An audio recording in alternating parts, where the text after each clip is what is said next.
All right, so the last trailer for this week. What happened to Tom Felton? Tom Felton. Remember him? Draco Malfoy. What's he doing? Right? Daniel Radcliffe's being Weird Al, weirdly enough. Fucking Hermione is less said the better. Rupert Grint. What happened to Rupert Grint even? But no, I'm more curious about Rupert Grint. No, he did a movie called Wild Targets with oh shit. Oh, it's just Wild Target. Yeah, with Emily Blunt and Bill Nighy. Fucking Rupert Grint's in there too. It's great. I like that movie. But yeah, Tom Felton. The answer is apparently a movie called Altered. Let's check it out. What is this? I think I got an idea.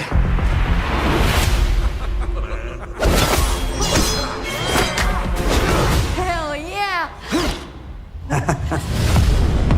Okay, so we messed up. But the world didn't end. We rebuilt it better. For some. The genetics. Genetically improved humans that live like kings. Then there's the specials. Although there's nothing special about us. Is that Tom Felton talking? What is this accent? The hell? It's funny because I wonder if I could dig up that interview. He did an interview where he was asked to try to do an American accent, and it was hilarious. Oh, well, if it wasn't I'm gonna give you a few fucking quiet. Hold on. Is there a better quality version of this?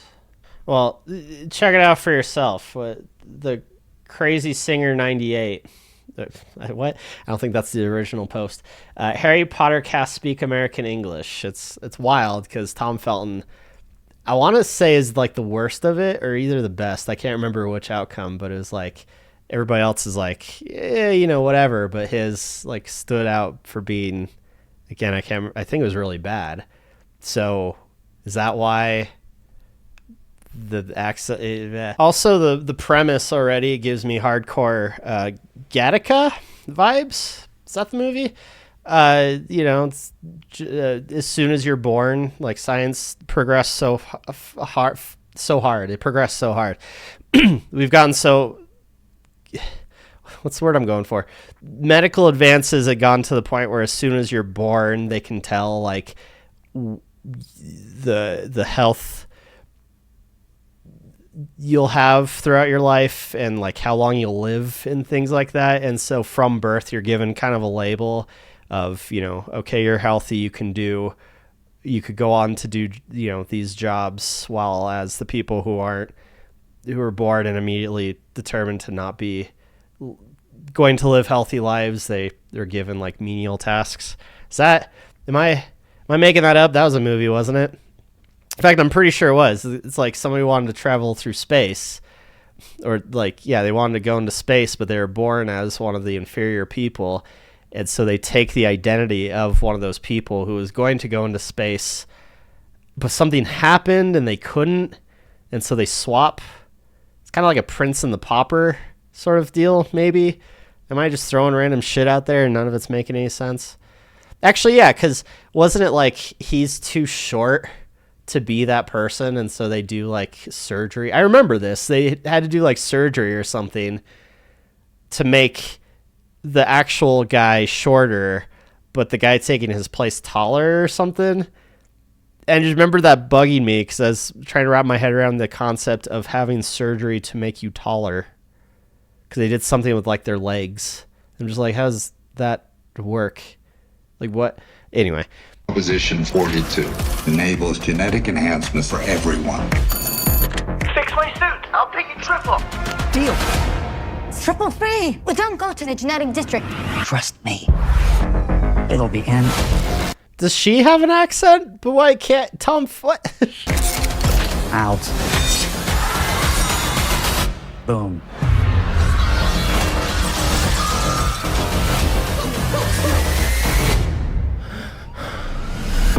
Today's attack by the extremist anti-genetic squad is the bloodiest so far. They're trying to frame the specials. Well, we gotta do something then.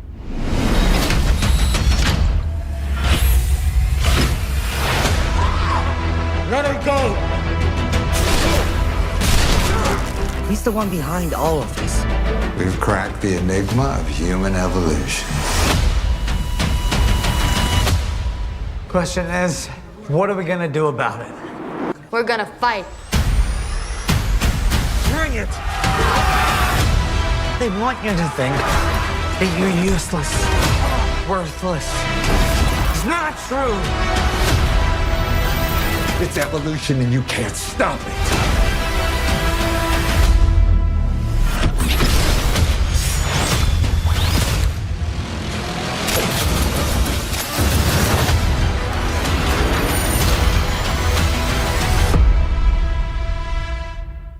It's an interesting concept. I kind of like that idea. It's like a superhero, dystopian future, and you know, it's always fun to have the whole like little guy fighting against, you know, the big guy kind of thing. You know, it's always a good story to tell. Thinking back on recent ones, the Robin Hood, that kind of idea. The Ewoks in Empire. What? Ewoks in Return, sorry. You know, it's always a fun concept for a story. And yeah, apart from whatever the hell Tom Felton's doing with his acting, it's cool. Seems interesting. Yeah. Also, I don't know about the title Alter. It doesn't really tell you much about. I mean, it tells you a lot about the story, I guess, but I think I see this as a superhero movie 100%. You know, he dons a suit. He's fighting for the little people. The suit, I assume, makes him be able to do things beyond what he could without the suit. In fact, I bet that's going to be a point in the movie where it's like the suit's broken or he's not in it, but he's tasked with doing his superhero deal, and he has to like figure out a way to still be able to make a difference without being in a suit. It writes itself essentially. So yeah, it's like a superhero movie. So I'd imagine like the name of his alter ego or something would be the title of the movie. So it's interesting that it's not that. It's like it's trying to be a superhero movie. It presents itself as a superhero, but it's trying not to be that. It's fascinating to me. So the comments have to say.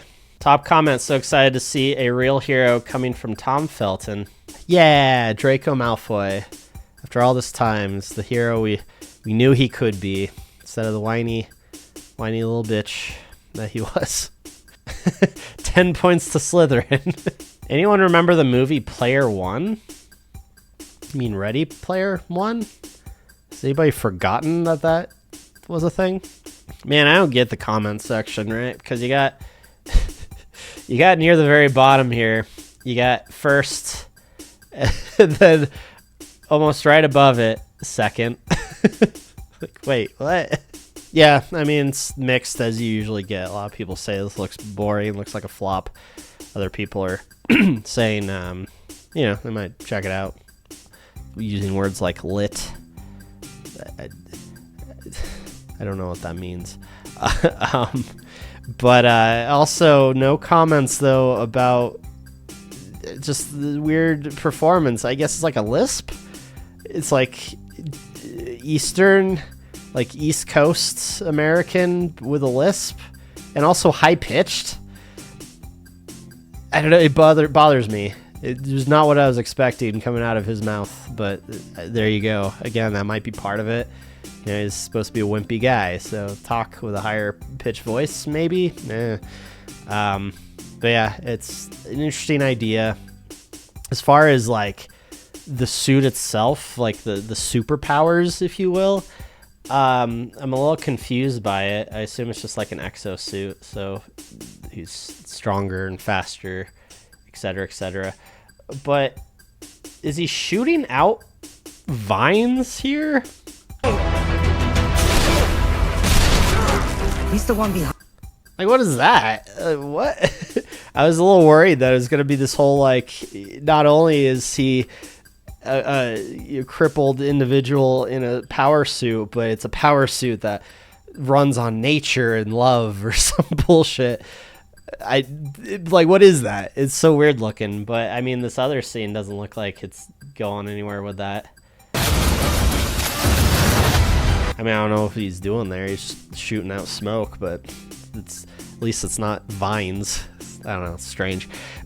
Also, the concept reminds me a lot of an R.A. Salvatore series, The Highwayman.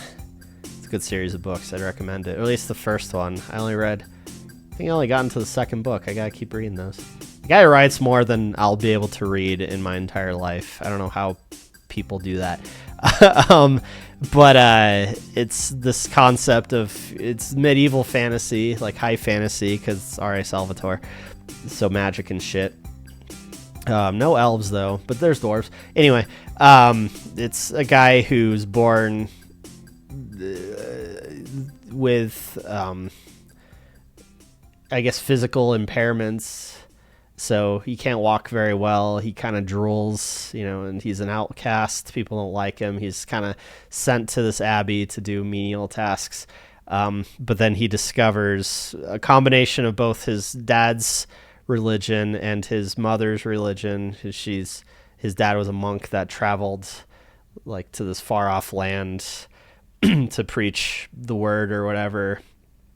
But then meets these people who kind of have their own religion, and they sort of intersect that together. Like they both, the beliefs become stronger together. And of course he finds a wife, they come back, and they both die, of course, but then he finds old scriptures from both his mom and his dad and kind of combines it together, and sort of like meditation, like Buddhist sort of practices, but also with actual like stones that can help heal from his father's religion.